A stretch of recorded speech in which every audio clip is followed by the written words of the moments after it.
Hi, everyone, and welcome to the Magic Numbers episode 15. We managed to get it to Magic 15, whatever that means. And today's topic will be splash or slash.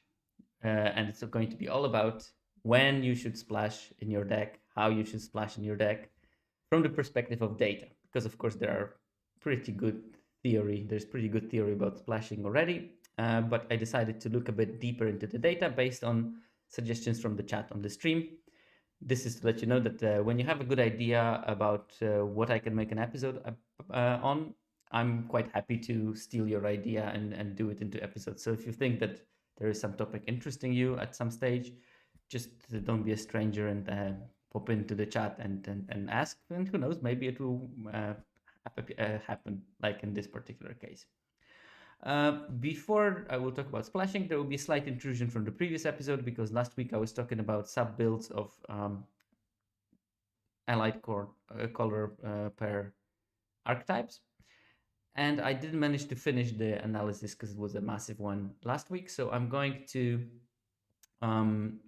I'm going to talk about blue white, which was the one that is outstanding. But then I'm going to talk about a bit about theory of splashing. Then we're going to look at some data that I managed to extract about splashing and what should you do, what seems to be successful and efficient, and what seems to be not efficient and what you should avoid. So, with some maybe advice at the end of it coming based on the data and some of my thoughts. So, without further ado, let's start it. But I'll start with my preamble, my little small talk before my little sandbox moment. So, sandbox? No, not sandbox, soapbox moment before I start the proper seminar. And today I'm going to talk about cards that have very bad stats, but some great players swear by them. And this is very much inspired by the thing I talked in the pre-show part of the episode about the latest Lords of Limited podcast, which was very good. Actually, there were some people that are no strangers to this chat on it as well. And one thought was that Keswick Flame Breather has very bad stats, but one of the participants of the panel that was the last episode was talking about Keswick Flame Breather as the main card that they are super happy to play and gives them amazing success and just wins for them. But it's not reflected in the numbers. And this is not an uncommon thing. Numbers are based on large groups, and some cards are quite easy to play and quite easy to use and quite easy to operate, and they don't require any particular mindset to win with them. And some cards are more tricky. They require you to draft in a particular way that is escaping common pick orders. You really need to know what you're going to do. And I think that one great example of a player that does it very frequently is AmTV, Kyle Rose, probably one of the best limited brains ever and still now. And what he is very often doing is he's just brutally forcing particular deck if he can do it.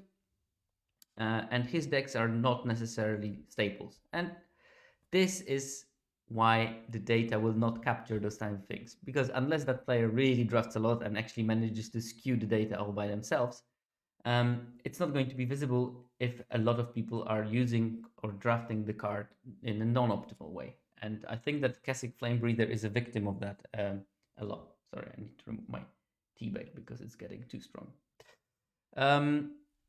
So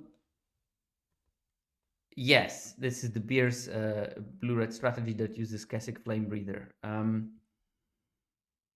So how to deal with it? I mean, you just have to accept that data does not capture all. And especially in situations when a good player tells that something is working and the data shows that it doesn't work, you should be very cautious and you should think about it and at least try it. Listen to their argument, listen to their plan, and basically try to maybe reproduce it. The Flampler, I'm sorry, I'm going to do the random facts after the seminar if you don't mind. It's during the seminar, I'm not doing the redeems, but I will do it after that. Don't worry. So yeah, basically when you have this sort of dichotomy between data and personal experience of someone, uh, err on the side of that player probably knows something, and try to, if you can, ask them questions. How do they plan? How do they play? Watch their streams or whatever, and maybe you can figure out a way of playing that card. And if you use it correctly, you might increase your win rate with it without using data, and quite despite of it actually. And this is another thing that is a part of that panel Lords of Limited show. Uh, Especially in this format, the data does not account for good and unique plans. You can put the cards together, but if you don't know how to play the deck, you will probably not have a very high win rate with it. Even if you copy a deck of someone that is good and try to draft the way that they are promoting, if you don't understand the plan of gameplay, the actual sequencing of it, should I play my early spells early, or should I keep them for later? Should I have one explosive turn in those spells deck, or should I trickle down damage as it goes? These are very important things for winning, and the data just on the deck builds will not give you any insight on that. And it's also something that this format, I think, is particularly prone to plans being the most important thing. And part of, I think, my lower than average win rate in this format than I normally have is that I just didn't develop good plans because I don't have enough repetitions in. So basically, the Lords of Limited podcast was a panel show of 5 players, and they all described the format from their perspective. And it's very much like this drawing of the elephant, that each one of them, they saw something different in the format. So one of them was promoting the green fatties as the strategy that wins them games. One of them was promoting the blue-red spells. One of them was promoting a sort of controlish versions of deck with counter spells that can deal with any bomb. Um, uh, Other of them was promoting some vampire-based strategies, and all of the strategies are valid because clearly they are trophying, like, in their 40% or so. But they see the format from their own perspective, uh, and the data is this one big elephant. And because we're looking at this one big elephant, we're missing those individual aspects, especially when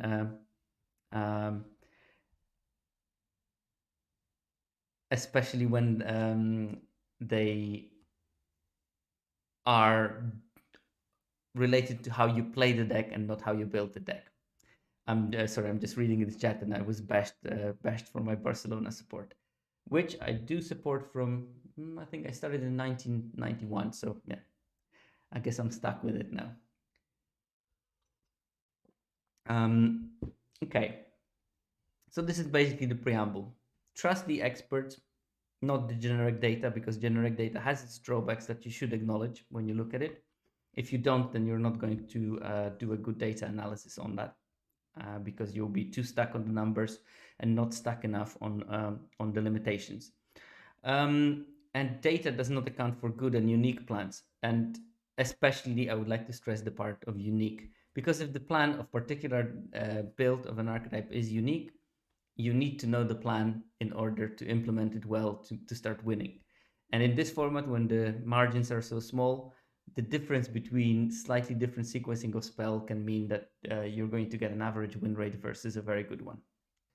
And we can move to the topic of splashing or not to splash. And a couple of weeks, a month ago maybe, someone, and by someone I mean Tech BPL, who very kindly allowed me to use it in my seminar, made this lovely flowchart of when should I splash. And the basic conclusion is, should I splash? Do you have 2 or more pieces of fixing? No, don't splash. Is your deck aggro? Yes, don't splash. Is your 2-color deck already good? Don't splash. Does your splash have 2 off-color mana pips? Don't splash. Is your splash good late in the game? No, don't splash. And only when you fulfill those criteria, maybe splash. And there is a lot of truth into that. So, yeah, the quick answer and the conclusion of the seminar is, should I splash? No. Thank you very much.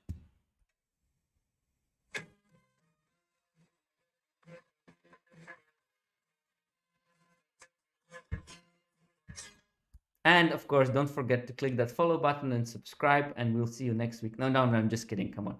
Um, uh, Obviously, I did some data analysis on that, but it is already a pretty decent summary of. I love that crossover episode of Magnum PI and Murder She Wrote. I mean, who can say no to that? Um, we're going to go deeper than that. We're going to try to see what the numbers tell about those conclusions. Um, okay, so to splash or not to splash? So there are pros and there are cons of splashing.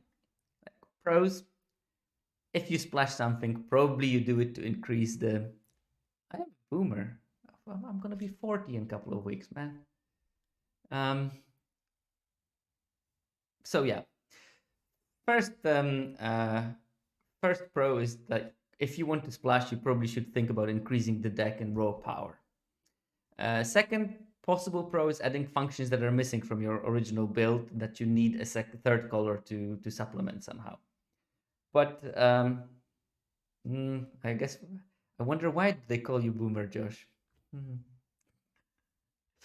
Um, but there are significant cons, and I think that some groups of players will underestimate those cons. And first one is the decrease in consistency. Like we rarely, especially when we play a lot of limited, we rarely think just how bad limited mana bases are, and uh, and they are really bad. We're gonna reach that part of the seminar at some stage, but they are really poor. And adding third color is uh, oh, I watched them ironically. That's different. Um, but generally, decrease in consistency is a big problem when you start splashing, and the more adventurous the splash, the bigger the problems can be there. And second of all, there is a potential con of decrease in coherence. Two color archetypes are designed by the set developers with a particular synergy in mind, and adding additional elements might increase something, but it might have a knock-on effect on something else. So the question really is when the pros outweigh the cons, and obviously that's the moment where you should splash. And we're trying to maybe explore a bit when will that happen and what you need to fulfill to do that, and then we can talk when you should splash and when can you splash. So Hyder says that I once tried to splash. That was your idea of the episode, by the way, Hyder, wasn't it? I once tried to splash Anya in deck with Hullbreaker Horror and Cemetery Desecrator. Yeah, that sounds like a good idea, actually, when you think about it. If you have tools to splash Anya, you should, because the card is busted. Anyway, so first of all, let's look at potentially splashable card. I think that the most important thing is it should be powerful, it should be good in the late game, and it should have low mana requirements in terms of splash. And I gave the example of the Bookworm, which was, arguably a poorer card than we thought maybe before the set was released. But this is like in my head like a perfect splashable card, except for one fact that it's in green. So maybe green is the color where you want to splash rather than like imagine this was red. That would be a perfectly splashable card. It costs 8 mana, so you only need it in the late game. By the late game, you should have gotten your source of splashing already. It only costs 1 green, which is good. So it has low mana requirements for the splashable color. And it's pretty powerful because, 8 mana, trample, gains life, draws a card, like a, poor man's Uro, really. And also has the recurring capability. So if you're planning your deck to be the kind of a thing that has a long game and then takes over with this Bookworm, that might be actually um, um, the card. So when I think about the card that I'm going to splash, something like that would be at the top of my list. Okay, So now we defined what I think about splashing and what I consider splashable and why. Let's look at the draft outcomes for splash decks and no splash decks. And okay, so basically, red bars are the percentage of decks that got that many wins in a draft um, when they had a splash, and the blue is decks without splash. And the first big difference is that decks with splash more often end up 0-3, 1-3, and 2-3. So what I consider poor outcomes because these are losing you a bunch of gems. And also we see that the decks without the splash do much better in the decks I consider successful, the ones that net you gems. And especially big difference, you can see especially big difference when um, in terms of trophy rate for the decks that don't splash. So this is the thing. Splashing is a cost. You will win less in on average. But of course, averages are nice, but there will be still those 10% of decks with a splash that do trophy. And it may be interesting to see why those particular decks trophy while the other ones do poorly. What is the big difference between them um, in terms of the build? Is it just pure luck, or is there any kind of um, method? I think yeah, the middle of the pack things is sort of like weirdly random. I also thought about it's weird that they do go 3-3 more often than the splashable decks. But it might be that yeah, if I look at the shape of the curve, this should be a bit higher. For some reason, it's not. There is variance in data, and I think that it might be it. But this difference for me is at least clear. And here, even though those differences are small, they are persistent across multiple categories. So I would also consider them significant. Because in the end, we're talking here about what, 30, 40, 40, 47% of the decks going poorly versus 30 to 41. So there's a difference there. Okay, so then I decided, okay, who is the person that splashes? And first I looked at the number of games played by the users. So it may be a bit counterintuitively. It seems that the more people play, the more they splash. Um, People that play few drafts or register few drafts on 17 lands tend not to splash. And maybe, they keep to the basic heuristic. And the basic heuristic, I mean, it was hammered a lot in limited resources, which will probably the um, primary resource for people that don't draft. Yeah, Jordan, you get bored. And I know that I will sometimes splash because I just want to feel something. I want to feel something in the late format. That's why we have the 4-color decks stage of it. So people that play few drafts, maybe they just stick to the heuristic quite rightfully so, and they decide to splash a bit less. While people that play lots of drafts, they will just again try to do something fun, fancy, and see how it works. This is a part of the player development, and there's nothing wrong with that. And there's nothing wrong with losing when you're trying to do something new, because that's how you learn. That's how you build those damn plans that I was talking for 10 minutes at the beginning of the episode.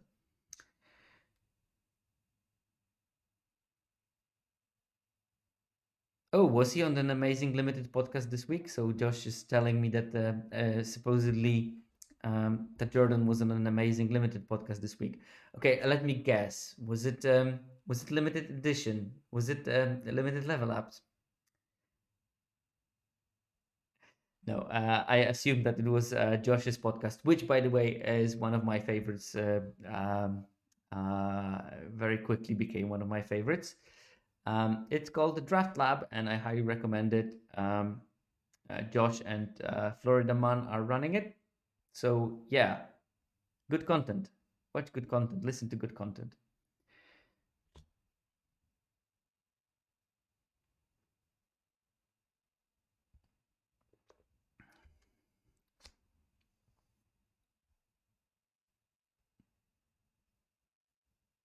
Yeah. Okay. No, you can get some value from Dorothea and Geralt, I'm sure. You can sacrifice Dorothea past attacks or past blocks if she survives the attack, and you get a 4/4 flyer or something.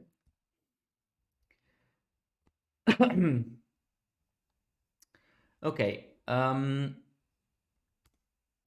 So then I looked at the win rate because there are players that play a lot but have a low win rate. So maybe it's these ones that splash. Oh yeah, yeah. No, no. You can still get some value. I think Dorothea is still a good card anyway.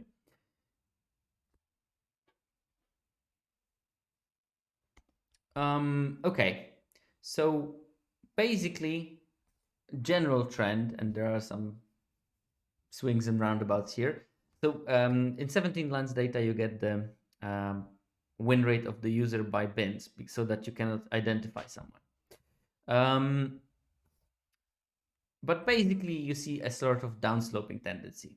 Players with high win rate tend to splash a bit less, and especially it goes like for those players over 56%, they do splash like quite less than the players.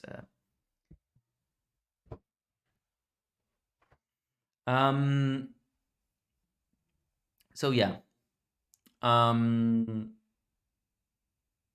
so we still don't know, is it that they have a higher win rate and because they have a higher win rate they are better players and they tend not to splash, or do they have a higher win rate because they don't splash because splashing is not beneficial in general, or they splash only when it's actually useful. So it's hard to say from that data, but there's definitely a trend here that the higher the win rate of the player, the less they splash. For an extra data point, I haven't splashed once in WoW. Well, Josh, very reasonable of you in a way. But you know your plans. You are the kind of a person that has a plan and knows what they're doing and knows what responsible mana base does mean. Not that other people that splash don't. It's just that sometimes the temptation is too strong and you have to succumb to it. Um, so Josh is probably the over 64% lowering that bar on single-handedly. So okay, yeah. Why is that the second time? No one knows. Um, so does it pay to splash?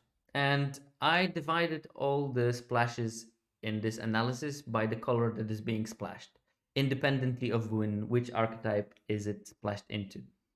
And basically, these are low numbers for 17 lens users. The average win rate is somewhere here, 74.5%, 54.5%. And all the splash decks are way below that. So generally, it doesn't pay as a generic measure. White seems to do the best with 53% win rate. Splashing black seems to be the worst with 50.6% win rate, but those differences are not big. I mean, keep in mind this is a rather narrow range. But yeah, I thought that would be interesting to show you that. And it's also not every color is splashed with equal frequency, and you can see that the main colors that are splashed is white and red, and definitely blue is the least splashed, and green is also quite low splashed.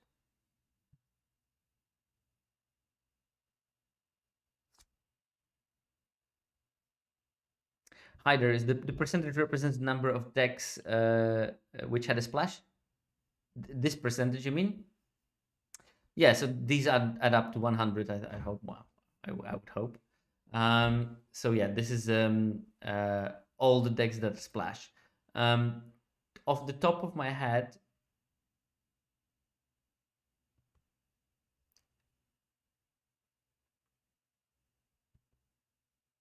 with player win rates. Uh, yeah, so basically these are the decks that have a splash. This is the percentage of the decks that have a splash. Yeah.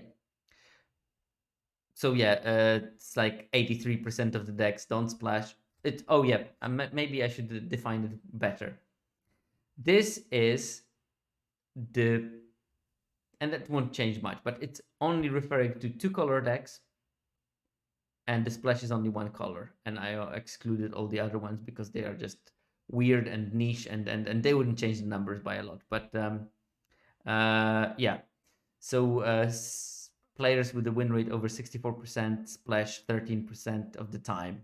So if I take older decks that have two colors, the ones that include a splash and the ones that are just pure two color decks, 13% will be the ones with splash, and 86.3 will be the ones without a splash. It seems high, but that's how it is. We were talking sometimes putting one card. But yeah, these are the numbers. It's between 17% and 13% of the decks are splashed, depending on the win bracket. I think out of 40 to 30,000 decks that I looked into, 4 and a bit thousand were splashed, as per 17 lands definition. And 17 lands definition requires you to have a card that is off color from your main color and mana sources for that card as well. So with a quite good confidence, you can say that these people splash. It might be that true. That Jordan is saying that I think that people who splash do it in a lot more than 13% of their decks, which skews it. Because I cannot distinguish individual users from each other, they are all in one bin. I can't tell if that is true or not. In the olden days, when we didn't care about personal anonymity because the data was not released to the public, I could have told you, but now I can't. Sorry, because I get the same data as everyone else will get in a public data set when it gets released, and this one has to be anonymized because you don't want to identify people.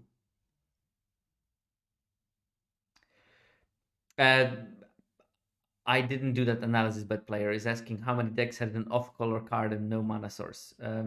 Hopefully 0, but sometimes you have a mana source but no card to splash it, and then Arena would count it as, or like a hybrid card or something.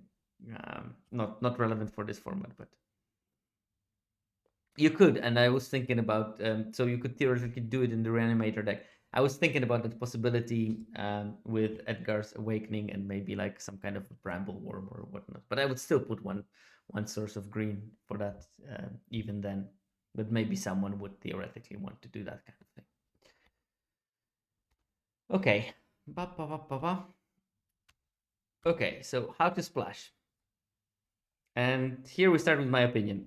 Splashing is ruined by irresponsible splashing, especially in relation to mana base. No, but Jordan says that 17 lands does not count weavers and heirlooms as mana sources, though. No, but I do, as you will see in a second. So yeah, coming back. Splashing is ruined by irresponsible splashing, especially in relation to the mana base. And let's start talking about it. So there is the classic article by Frank Karsten on mana bases, and I took some pieces of it. After the presentation, I'll put a link to that article in the chat, but you can easily Google it. If you write Frank Karsten and mana base, you will find it. But that basically shows you how easy / difficult it is to play a given card, depending on its casting mana cost on the turn that it should be played. So like turn 1, turn 2, turn 3, turn whatever. And if you have a 1 mana cost spell of whatever, insert your mana symbol in here, to be reliably able to play it on turn 1, you need at least 10 sources of that mana color. So basically, you want to play Voldaren Epicure with like good reliability on turn 1, put 10 mountains in your deck, or 10 red sources, or 9 red sources. You'll get around 90% chance of being able to play it, which is good enough. But if you're splashing and you put 3 mana sources of the particular color, you're splashing a 1-drop, you only get like a 46% probability of being able to cast it. That's pretty low, because that means that over 50% of the time you have a dead card in your hand. And like it goes even more extreme if you have a double splash, a double pip 2-drop, and you want to play it on turn 2. and then you only have 10% chance of casting it. So clearly, it's a very bad idea to put a double pipped 2-drop and play it on turn. This is one of the reasons why you don't want to play the cards that are super aggressive and should be played early. Because even if you splash something like a 2-drop, that is a very good 2-drop, let's say Luminarch Aspirant, in a deck that does not have white, you only have 52% chance of casting it on turn 3, on turn 2, on 3 white mana sources in the deck. And that's low. If you want to play it, you want to play 9, so you want it to be in your main color. This is exactly the reason why splashing cheap cards is generally not a great idea, in theory. We're going to get to the data soon after, but in theory, this is a good idea to splash rather more expensive spells because you have more time to draw into your missing color mana. So, like, yeah, splashing, splashing a CCC card in your from 3 sources gives you a 1% chance of casting it. So that's why some of the cards that are good cards but have 3 color pips in their casting cost and want to be played early, you almost need to play a monocolored deck, basically. I think that this article assumes that you have 17 lands in the deck, by the way. And you see the same for the 3-drop. 3-drop, you only get like, of the 3 sources, which is the recommended thing for splash, you only get like around 60% chance of casting it on turn 3. And then we go further, 4-drop from 3 sources, you get 66% probability of being able to cast it on curve. And then we go to the 5 mana with 1 pip, and we're getting to some kind of a reasonable number of 73%. And this is okay already, because when you think about it, part of this is not because you don't have the mana, it's because you don't have enough lands, for example. So, yeah, you will lose some from that. I don't know, maybe it does assume that you will draw enough mana. But still, I mean, 73% you can start thinking about it, especially if you're not struck to play this card on curve. You might wait a couple of turns because it shouldn't make a difference. Then we're talking about the realistically splashable cards. But boy, try to splash something with the 2 casting cost and that probability just plummets. So 2 pips, they require a particular style of splashing. And this, you really should think very, very, very, very hard before you splash a card with 2 pips. And you really need to have a deck that is easy to splash for one reason or another. And then we go like to what I think is like the perfect casting cost for splashing, the 6-drop. Hello, Mercurio. 6-drop with 1 pip in this casting cost, and then we're talking about, with 4 sources you get like 89% chance of casting it. This is the reason, the range when I'm quite happy with splashing. So yeah, that's what the theory of how mana bases in limited work tells you.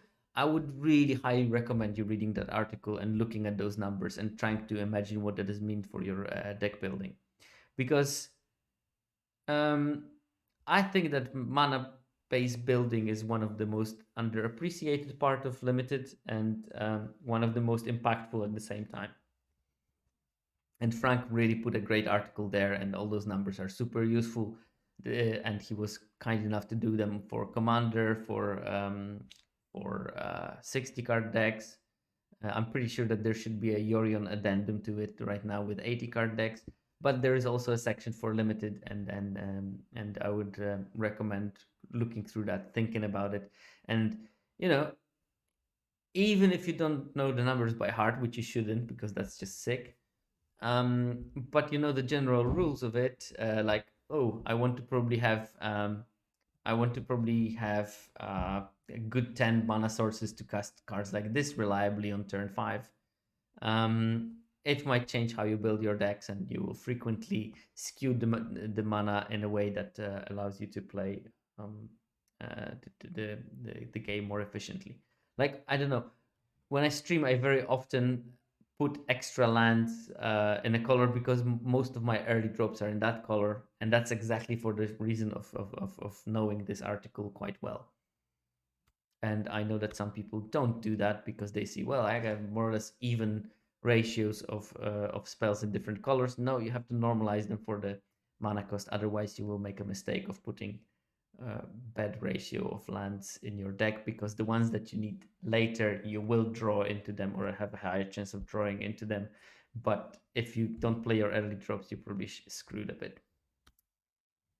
Okay, that was the intrusion of Frank Karsten. So I did this analysis based on the decks, and I took the number of splash sources and I took a number of splash basics and looked at the win rates of those decks. So the percentages here are win rates of the decks with a splash. And what you can see is, first of all, it's not very good to put a number of splash basics. And by splash basics here, I mean, if you splash green, how many forests are in your deck? 0, 1, 2, 3, or 4. And the heuristic is you should put 3 sources for your splash, at least, but it better not be the 3 forests for splashing something. Because if you put 3 forests, that means that your main colors will only, if you play 17 lands, will only have 14 lands between them. So you play on 7 and 7. And when you go back to Frank Karsten's, on 7 land of one color, you're getting problems with any double pips already. So you basically cannot play any double pipped cards from those colors. So you might run into problems with your main color because you splash. And this is something that you really want to avoid. And here the numbers are really clear. You want to play 1, maybe 2 basics of the same color. 2 when you have a lot of other sources of mana. Because if you have a lot of weavers, if you have a lot of evolving wilds, you will get that mana from your basic colors because you have ways of doing that, and then you can allow yourself to put a bit more into splashing. But I think that if you have like 7 sources above the 1 basic lands that you put for that particular color, you're okay. You're going to be fine. So this means that the splash you're making is relatively low cost. It means it doesn't destroy the mana base of what you want to do, because you have all those additional fixers and evolving wild and weavers and whatever foreboding statues. So basically, here is the number of splash sources, and that includes the basic, but it also includes anything else. So as you can see, the sweet spot for splashing is having, I mean, it's such a small difference that and you know, here all of those numbers are at least 100 matches, but 100 matches is still with quite large variance. So I would say, yeah, these things are probably relatively equal. Yeah, I think that's just noise. You know, you can't expect from real world data to be so perfectly aligned. It must require some kind of variance there. That will always happen.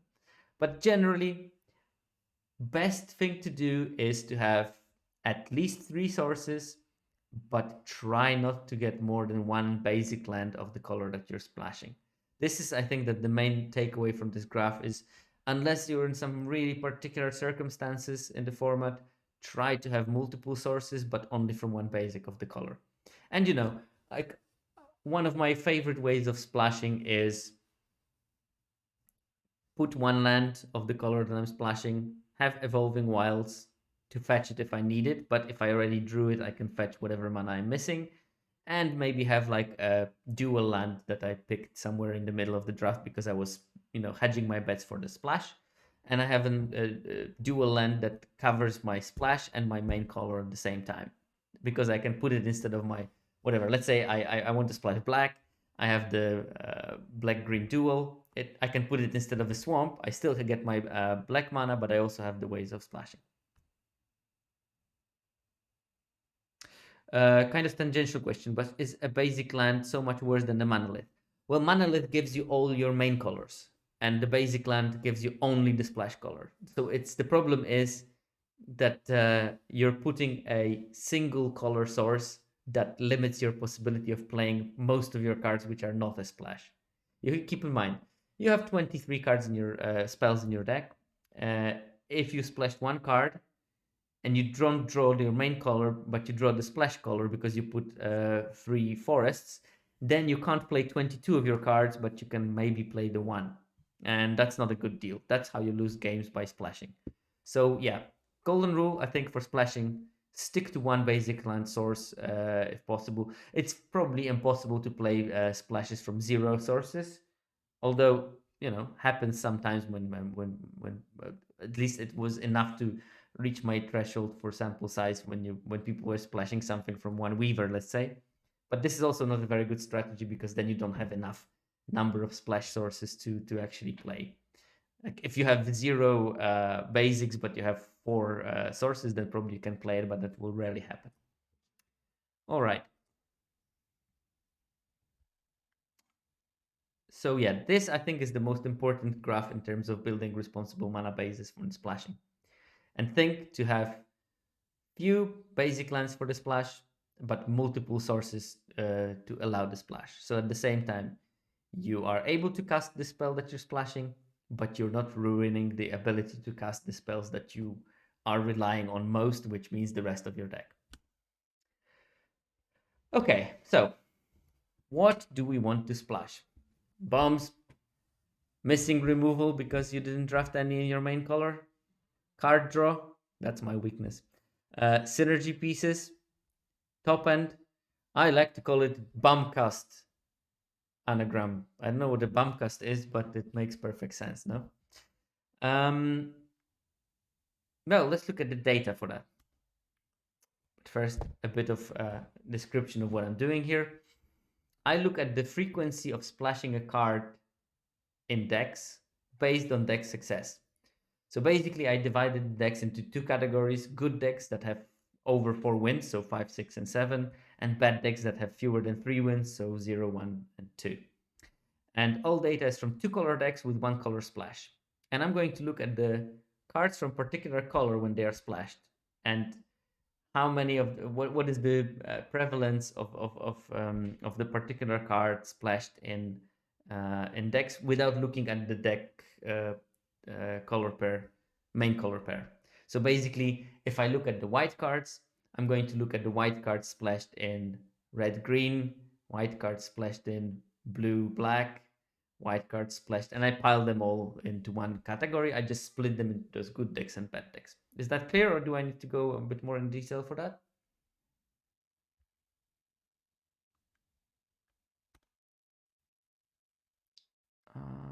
Okay. So here we have white. And yeah, good decks red, bad decks blue. And I sorted the cards from most splashed in good decks to lower one. And the requirement for being in that graph is that it's been splashed at least 3% of the time in either of the 2 categories. And okay, so first of all, the most splashed card in either successful or the non-successful deck is the Mark of Walter. It's around 12, 13% here, around 18% in the poor decks. So it's more splashed in the poor decks, but it can be splashed in the good decks as well. So I guess this is a card that can be a good splash, but you need to have good deck for splashing. I think that some cards are just good to splash them, and they will actively increase your win rate by being splashed. And some cards are situational splashable cards, which means that they can be good, but you damn make sure that you have a right mana base for splashing that particular card. And I think Mark of Walter is one of those cards because it is splashed frequently and it can be in good decks, which means that if you have a right deck for splashing, it can be pretty decent to consider putting it in. But it also can be in very bad decks. And that's probably when it's a dead card in your hand because, yeah. Yeah. It's always the case. Gold card will be harder to splash. But you know, you can imagine that you will splash a Markov Waltzer in the red green. You already have red. Maybe the green gives you a couple of the weavers. Boom, done. Okay, so here we have a couple of cards that are slightly more prevalent in the good decks, which means that maybe these are actually a decent splashes in this color. One is Torrens, Fist of Angels. That's the 2/2 that whenever you cast a creature spell, you can create a 1/1 human. My wife grows plants. Those plants breed some kind of nasty little flies. Well, one less. And that those 1/1s and Torrents itself, they do have training. So it's pretty like a weird go wide in a format that does not support go wide, but it's a strong card. So and it seems to be quite successful. So maybe in some decks it's going to be a very good splash. I would think maybe like in some sort of werewolf strategies, you can get extra creatures and you can train your 1/1s and they become a big threat. Second card is Wedding Announcement, which is a straight bomb, and it does work. It sometimes also doesn't work. Again, think about responsible mana bases. And there are a couple of cards that seem to be much more present in bad decks, and that's Mark of Purifier. And I think that this is a classic example of a card that I'm not willing to splash. Even if I have it in my pool, I will just keep it in the sideboard because, first of all, it's a cheap card, so splashing means you will have problems playing it. Second of all, the synergy is in white black, so you are splashing a card that potentially is not even good in your deck because it just doesn't give enough. So yeah, but people seem to be splashing it, and sometimes it might work, sometimes it might not work. Again, think about the mana base. Card that splashes relatively well is Cigarion Paladin, and I think that again this probably is mostly in red green. I didn't actually check which color is the best for splashing the particular card, but actually this one seems to be really only in the good splashing decks. Yeah, maybe if you have a white deck, like maybe you have a white blue with multiple ministers, you can put the Purifier, but it's still tricky. I mean, it has the same weakness that most of the white blue cards do have, which means it has 2 power and it will not push through something bigger. It gives you some card advantage, but that card advantage comes at a cost. Mark of Purifier, even in a dedicated deck, you will not always be able to use it because you'd rather play spells than draw cards. You know, it's not fun to die with 7 cards in your hand because that means that you were not capable of utilizing your card advantage. You'd rather play spells. So that's the problem with the Mark of Purifier. The 2 mana is actually a big tax. This one surprised me slightly that Edgar seems to be doing more poorly than bad than well. But I do think that part of it is because people splash it because it's such a bomb, and they think, well, I already have half of the color. Um,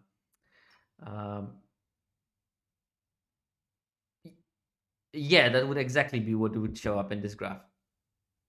Any kind of deck that doesn't. Wait. No. Sorry, bad player. I didn't. So bad player as would a blue-white deck splashing Purifier show up in this graph? No. It will be only a deck without white. So all the 6 archetypes without white. Yeah, right. It will appear again in the black splash category with different numbers because then it will be. I have a deck with white, and yeah. So right. So that means that the whole point with a traveling minister is moot because obviously traveling minister would have to be splashed as well at the same time. So maybe it will be in a deck with diagraph scavengers and something, and then Mark of Purifier, and that clearly is not a good match. All right. Yeah. Lantern Flare seems like a decent splash. Brian Comer, okayish. And Circle of Confinement looks like a decent splash. And probably that's because it's also okay when it's played late, I guess. Um, yeah, that's about it from that, because these things are quite rare already in splashing. It's probably worth noting that Circle of Confinement has a big delta between good and bad decks, but that can also be due to variance. We don't know. But these are the cards that people splash most frequently with varying levels of success, and you can see the sort of theme here. And one theme is like strong bombs, like Torrents and Wedding Announcement, missing removal, Fierce Retribution, Sigarda's Imprisonment, Lantern Flare, Circle of Confinement, Valorous Stance. Okay, yeah. I mean, I guess that Dorothea and Cemetery Protectors are sort of like tier 3 bombs, or and Edgar Charmed Groom is the same.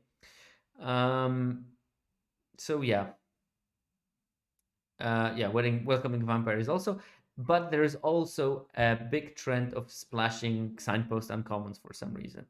I don't see that much splashing of regular uncommons. I do see a lot of splashing of the signpost ones, and I think that I don't know, because it already has one mana of the color that you're playing. It is somehow encouraging, maybe, for people to splash them. Maybe it's like a psychological effect. I don't know, but it's definitely, which is, I mean, which is rubbish, because actually it makes them harder to cast, because once you're splashing, you also lower the chance of drawing your main color. So you might be that you have the splash color, but you don't have your main color, and you're sitting with this Mark of Waltzer like an idiot. But people seem to be doing that a lot. I mean, you can see the Waltzer, you can see Purifier, you can see Cigarion Paladin, and you can see Brandcomer, all 4 white signpost uncommons being represented in this graph. And I think it will be, and most of them are actually having this negative correlation with.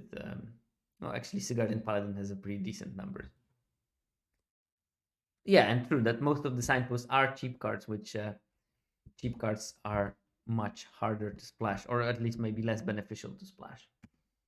But for instance, like when you look at the card like Lantern Flare, which costs 2 mana, but you're quite happy playing it late, and because you're happy playing it late, it shouldn't be a problem, because you don't mind. You can play it on turn 7 as a good removal spell. Actually, probably better, because you can gain more life by that time. Ooh, Harvester splashing. We're going to see that in a second. We're going in the Wooberg order, so you have at least one slide of freedom, Zach. Okay. Blue splashing. I told you blue is the rarest splashing color.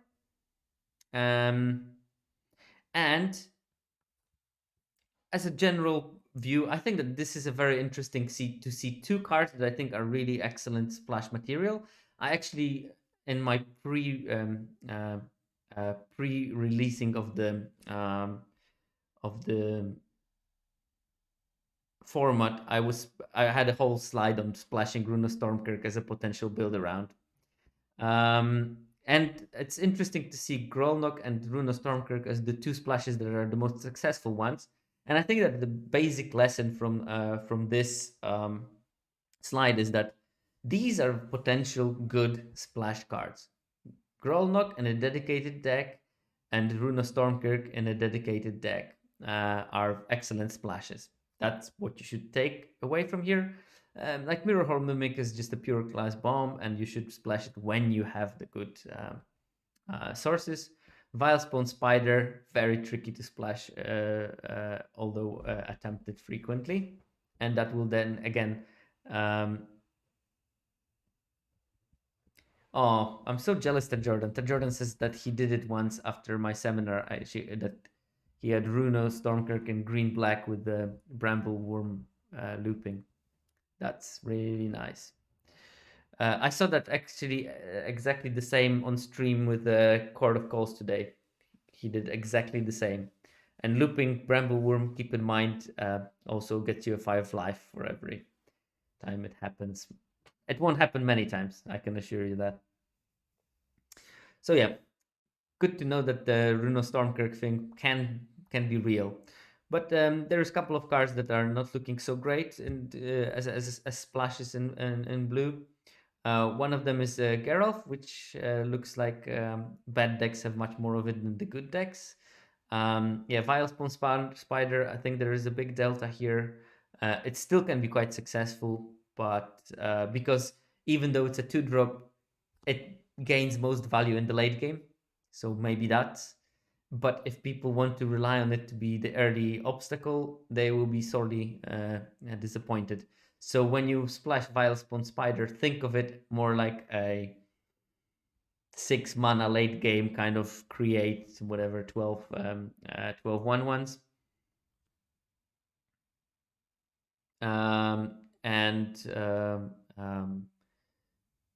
and if you really need it to survive the early game, just don't count on it. Put something else in your deck to make sure you survive till then.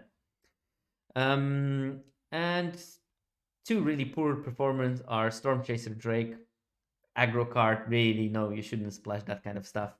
And Brian Comer. Um, Weirdly, Hullbreaker Horror is difficult to splash, but it's double pipped card, which makes the level of splashing it that harder. Again, I'm sure that you can make the card is busted. If you can cast it reliably, yes, please do splash it. It's expensive, you might get there, but you really, really, really, really, really need to have a good mana base for that. Okay, let's go to the black splashing. So first of all these early cards are uh, roughly on par between good and bad decks, which means again think of the mana base, with maybe one exception of Anya, which seems to be more in good decks. So I guess that this card is uh, good for splashing. One clear card that is not so great for splashing is Ancient Lamborgh, and we will see even more extreme examples of people trying to splash it in. I guess it's just not a good card, perhaps.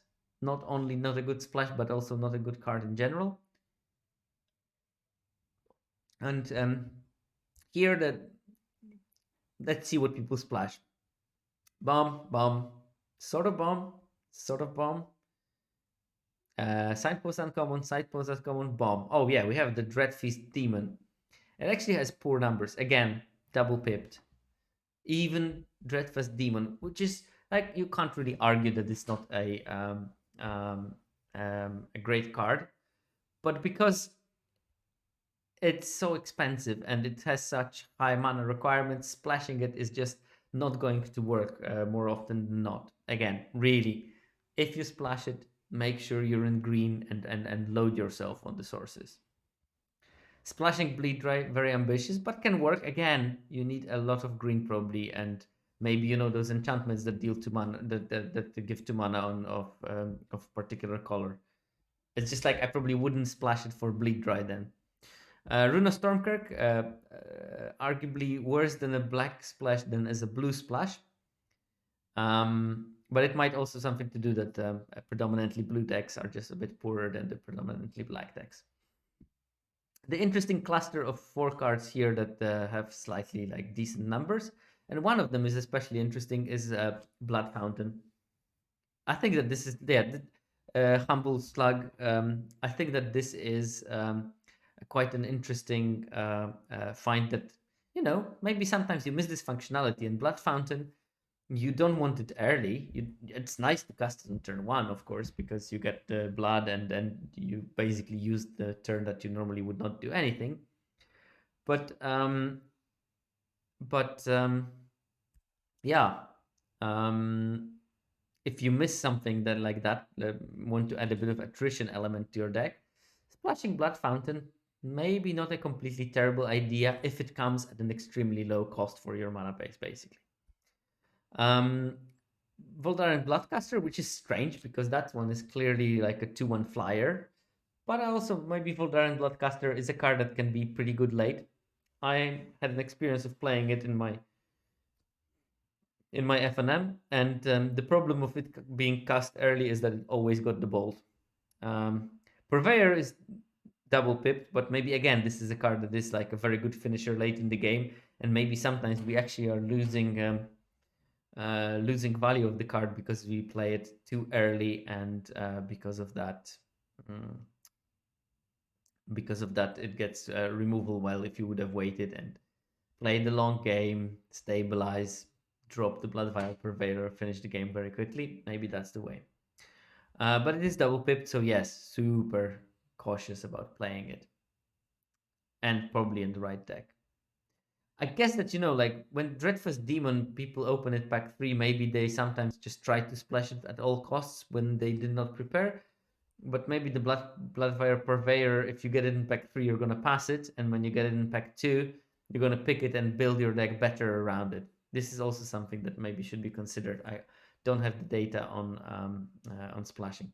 And Cemetery Desecrator also 2-drop, but the card is just busted. So probably better than as a splash than Dreadfist Demon. Who knows? Again, weirdly poor numbers from Toxrill. And people do try to splash Diagraph Scavenger, which is a bit strange to me. But they do it over 50% of the time, so that means it's not like something out of the ordinary. Yeah, weird, eh? Again, these numbers, these differences are relatively small. And the black splashing was also one of the least splashed colors. So the numbers here will not be like amazingly large. There can be like, 3 games can completely shift the balance of those numbers. So as I said, small differences, don't put too much weight on it. It's just that it's clear that it's not like something super busted to splash Toxrill from here. Yeah, it will be pretty noisy. But I mean, like if I look at this kind of difference based on the sample size, that difference, I'm quite convinced that this is there, and maybe this one. But these ones can be like a bit dodgy. I would say don't splash Fellstinger, I guess. That one is also like relatively clear, even though the sample size is low. Okay, red splashes. And here we're going to get some kind of a theme in the red splashes and green splashes. Halana and Alena partners. Yay, that card is good. Who knew? Even though it's an early drop, um, it sort of seems to be working.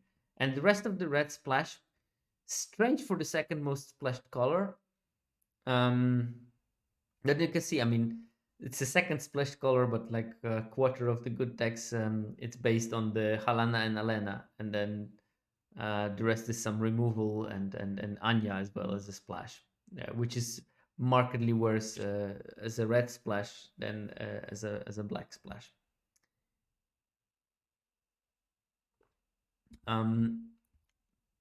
But yeah, we don't see any like strong signals here, except for that Halana and Alena are amazing. But what people are splashing, again, removal, signpost uncommons, and some bombs. And lacerate flesh, because probably they think, no, it costs 5 mana, it has 1 red pip, I don't have removal, I will put that lacerate flash. Sometimes works, sometimes doesn't. So again, if it's easy, you might consider it if you're missing the functionality of a 4 mana removal spell, basically. Okay, 1, 2, 3, 4. All 4 of the signposts and commons. Like, this is really, like, I think, psychological. And I didn't notice when I was preparing the data, but I think almost in every color pair, there is a Purifier, Lamborgh.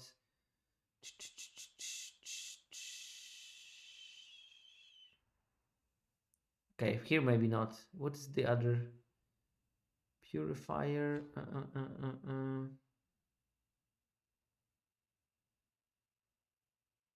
What are the other black signposts? Black, red, Harvester. There we have it. Black, white, Purifier. Black, blue. Okay, yeah. Black, blue is not splashable because it really sits deep into the color pairs synergy. So maybe that one is the one that people don't do because it's just again, I didn't talk about it in black, but the most splashed card is Grisly Ritual, and I think that this is exactly, I mean, a very good card for splashing because it gives you this functionality of the removal. If you can do it at relatively low cost, you should find your black source by the time you reach 6 mana. And this is the nicest one: green splash, Halana and Elena partners. 40% of the splashing is just that one card. Just that one card. Um, and the large chunk of the rest is Brambleworm, which looks like a perfect splashable card. You know, one green pip, 7/6 trample with extra abilities. I mean, perfect. Yeah. So I guess you can easily splash Alana and Alena if you get it in any color combination. The part of this is also here. I'm guessing here is that people rarely splash green because green is the color that you should have it main in order to splash something else rather than having something else and splashing green. But as you can see, I mean, um, you can perfectly successfully do it when you have things like Halana and Brambleworm, and the rest doesn't look impressive. And keep in mind that these scales are slightly different because of the numbers. Like this one goes from 0 to 20%, and this one goes from 0 to 50%. So this difference in ancient lumber knot is that please don't splash it by all means. It just doesn't work. Um, and yeah, there is some hope for caretaker and hive heart shaman as splashes, but it's not like super good. Hive heart shaman is, I think, like the thing that you probably want to splash when you have it. I didn't look at the individual data of hive heart shaman. Maybe I should have.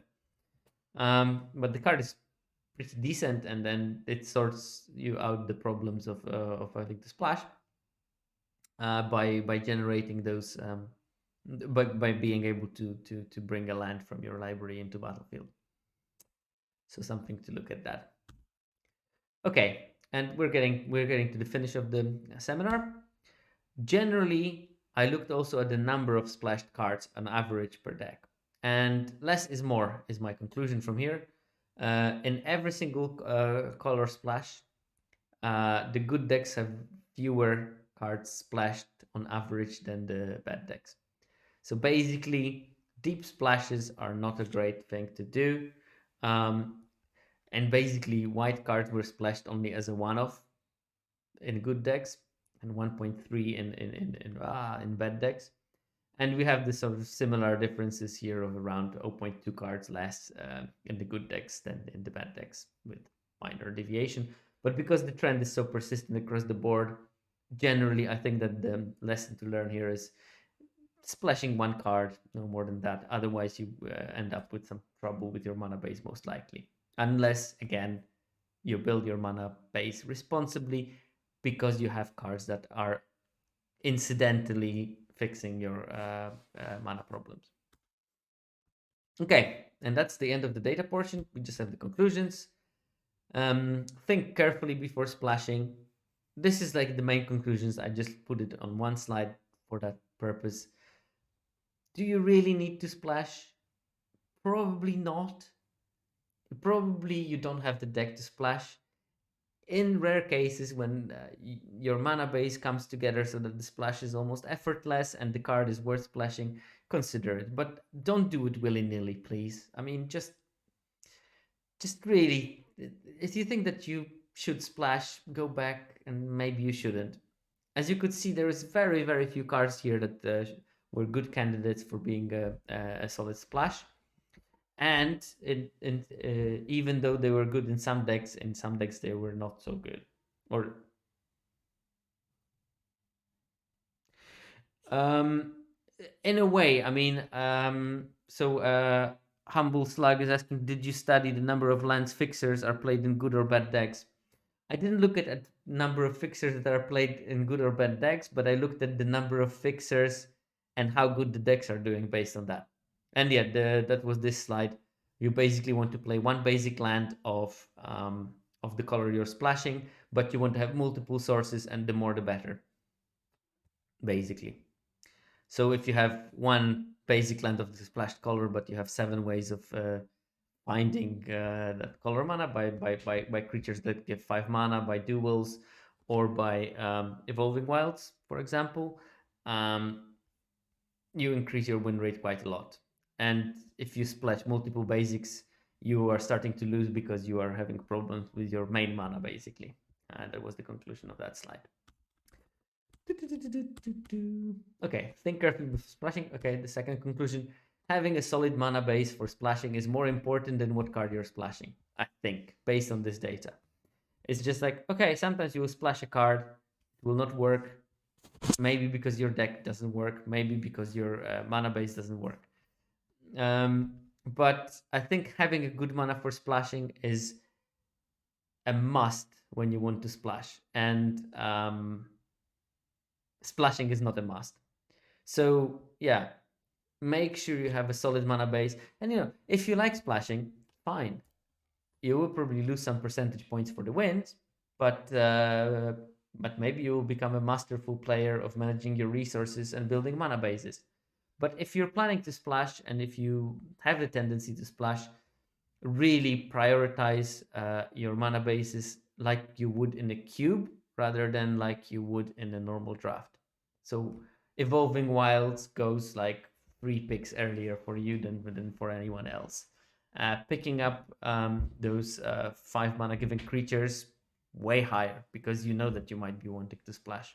Just think about it beforehand and speculate around it if you want to splash.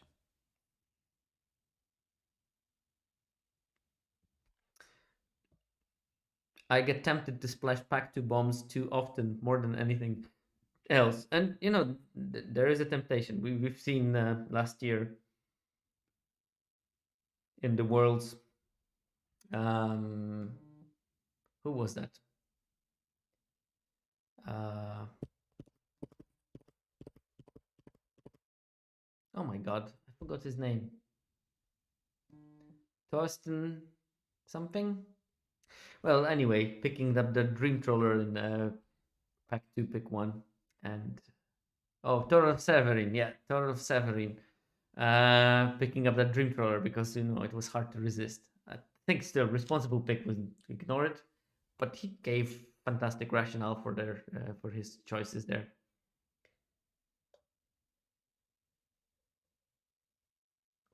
Oh, that's another good point. That's right, Sharkman. Picking a bomb in pack 2 is also depriving you of a very good pick for your own deck, and that's something that you shouldn't ignore. Okay, and also within reason, of course. You don't want to splash complete rubbish cards. You don't want to splash too aggressive cards. It just won't work. It won't work. You stick to the heuristic of what cards are possible to splash, and then for bombs you can be more generous with splashing. For removal, you really need to be very stringent for splashing removal because it's just better not to have removal at all sometimes than to ruin your mana base because of that. Without a solid mana base, make sure that the splashed card does win a game and not just helps surviving or whatever.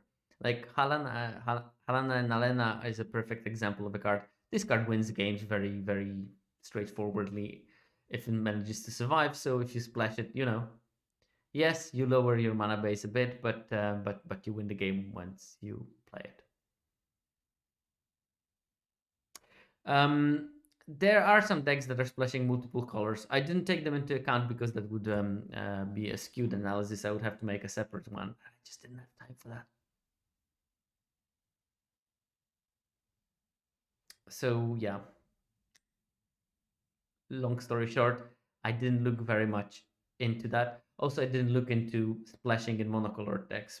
So basically having like a very, very heavy let's say a very heavy white deck that splashes for some red removal spells. And that's a valid strategy as well, because if you're splashing 3 red cards in a deck that is predominantly white, you can put 12/5 mana base and you have still quite a lot of white mana, and you have actually 5 sources of red with quite low investment. So yeah.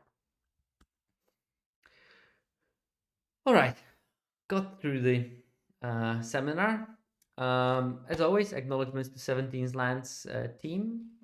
They're awesome, and Here are the three members of the development team for 17 Lands, so I would recommend you following them on Twitter.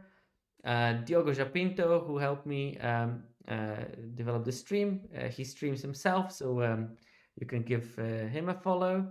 I would acknowledge Frank Karsten because I used his excellent mana analysis. Also, I would like to acknowledge. Also, I'd like to acknowledge Tech PPL, who made this phenomenal flowchart of when you should splash, and the conclusion is basically what the data suggests it is. All right, and yeah, are there any questions that you have about the seminar? So next week I might be off for the seminar. I have some other plans which are totally not limited resources related. I guess. Damn it. Damn it, Robert. Just watch the VOD. I'll put it on YouTube for you tomorrow, okay? I was just talking about you and advertising 17 Lands. Should I repeat that? Robert is awesome. He made 17 Lands, changed life of many a player. Just like that.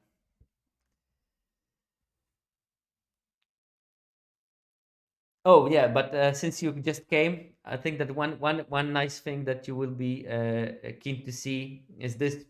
So if there is one thing that I want you to draw from that seminar is this particular table, and this shows the number of basics that you use for the splashed color in your deck, and this shows the number of sources that can give the mana of the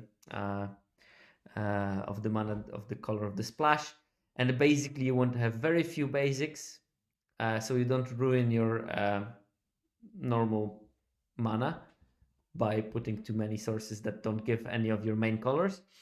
But you want to have quite a lot of sources for the splash. So basically, 4 upwards on one basic lance, you should be fine, and then you're getting to like normal win rates basically. But the problem starts when you put way too many basic lands of the color that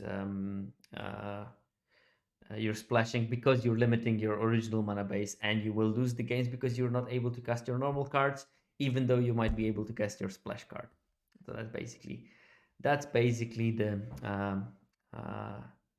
take home message. Yeah, it's a neat way of looking at it. Do you know how long did it take me to bloody calculate those things? I needed to estimate what can give what color of mana in the format. No, shocking. But I went through it, and I have this lovely graph I can put on Twitter tomorrow. Yeah, this is the problem. Win rate, number of the basics in the color that you're splashing, number of sources, including the basic, but all the sources that can give the mana of the color that you're splashing. So basically, if you have a deck with one mountain and one evolving wild, so this is the one mountain, one evolving wilds, one dual that gives red, and one green creature that gives 5 colors, you get 4 sources that can give you red, but you only have one mountain in the deck.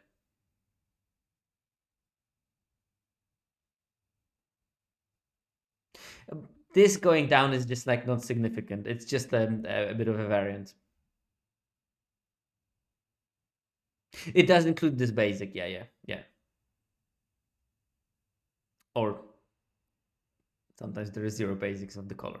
But yeah, this is the total number of sources that can give you the mana, and this is the number of only the basic lands in the splashed color. So as I said, if you have one basic mountain and evolving wilds dual land that gives red, and something that gives mana of any color, you will have 4 sources of red and only one basic, and you should get a better win rate because of that.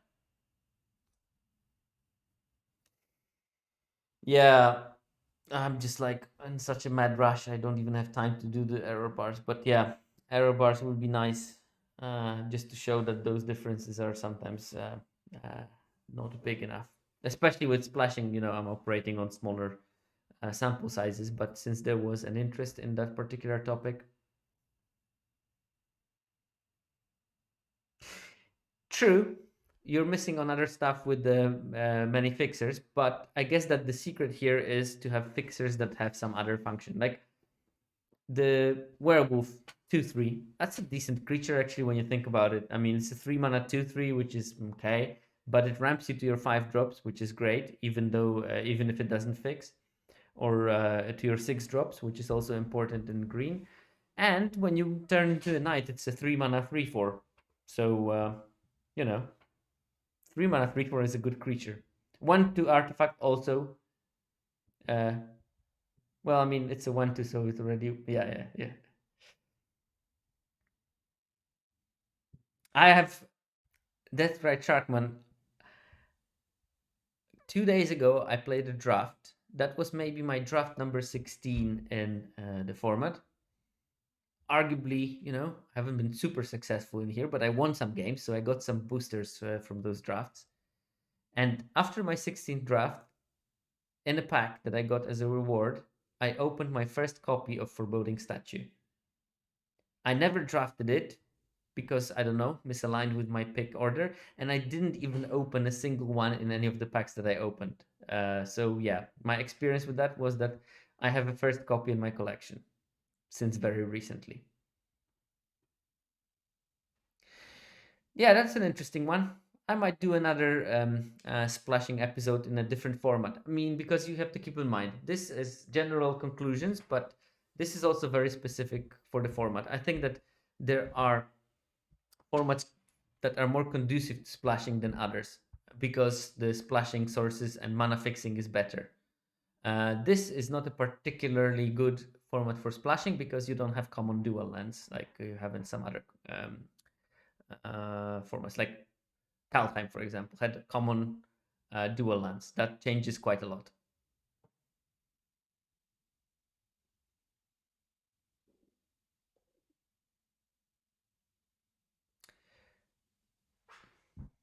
Yeah, I was just not lucky with the Foreboding Statue. I think that the card is perfectly serviceable if you can, like if you plan to have long game, yeah.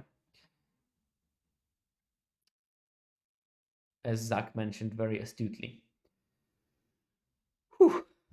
Oh, those. You know what's the worst thing about doing data seminars? When you do a podcast, I mean, I've been guest on a couple of podcasts, and you just need to talk about something. You can wing it. If you have a topic and there is data involved, you need to prepare the whole thing. It's just like, the pain of doing them sometimes. I mean, at least this week I managed to do it yesterday night in 4 hours rather than 12 hours of preparation for my previous seminar that I didn't even manage to finish in that time. Um, but okay, I'm a bit drained. I might be, or I might not be. No, I don't get paid. I do enjoy it, so I'm still doing it. Um, but yeah, um, yeah, I think that I might be next week on LR. So I think that then by now it's going to be a once every format thing because they need someone to they need someone who is older than either of them to rejuvenate the image of the podcast with the date with the Zoomer data kind of approach. Oh, actually, I don't know if I'm older than Marshall. I know I'm older than LSV. Damn it. Um. Right, guys. Oh God, of course not. I can't go with like there is a good reason why I'm doing this on a Twitch stream. I think that you can talk about data on podcasts, and I do it very happily. But to properly look at the data, I'm definitely not taller than Marshall. I heard he's like super freakishly tall, and I would have never guessed from the. I don't know why, but I wouldn't have guessed that he's so tall. I'm just a 5'9", 5'10", normal size person. Um. So yeah. I'm really happy that you've all been here. I do enjoy having a chat that is active and is talking. Um. Yeah, I talk about American football quite a lot, not in my streams, but in my other parts of life. But I'm not like I don't look like an American football player. So yeah. Um, so yeah, thanks all for coming. And I'm going to ship you to someone so that you can enjoy some actual playing rather than hearing me mumble about random things.